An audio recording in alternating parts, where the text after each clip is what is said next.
Okay, so if you're going to get started with your website, I have a folder, and we'll talk about making a Drive folder to keep everything nice and simple. Right now I have a digital agenda in there, but all you need to do is you'll go to the New button, and we'll go up over to More, and you'll see an option for sites.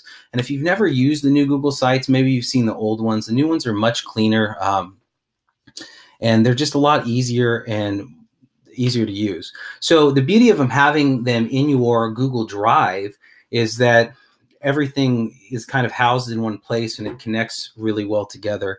And you'll see we're going to have a little bit of spinning here.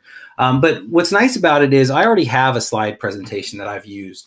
And my goal is to just, make these things accessible to students or teachers or parents in one place. You'll see I have my site and it's already been created. Now there's no title to it, so I will need to title it. I'm going to call it Padland. And on my title here, I'm just going to go ahead and click in Mr. Padways.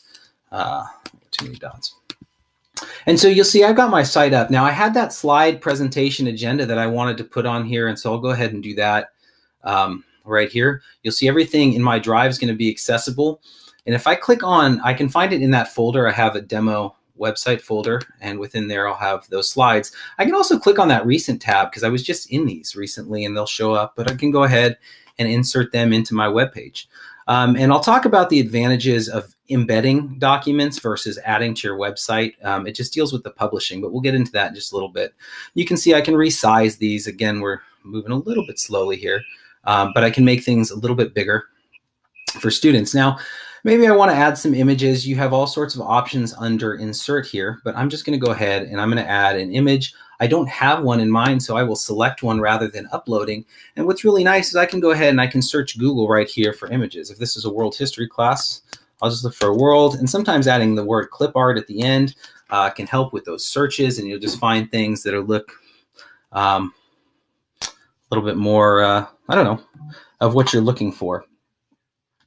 And we are just moving a little slowly. Oh, here we go. Perfect. I'll find the image. I can select it and go ahead and insert it right into my site. It drops down here. If I want to put it on the header right next to my name, I can just drag it up there and it should go with me. There we go. I can just drag it up and drop it in. Oops, I don't want to drop it there. Try that one last time. And you'll see that these blue bars kind of appear. It can get a little sticky with the way you want it. There are some layouts you can play with.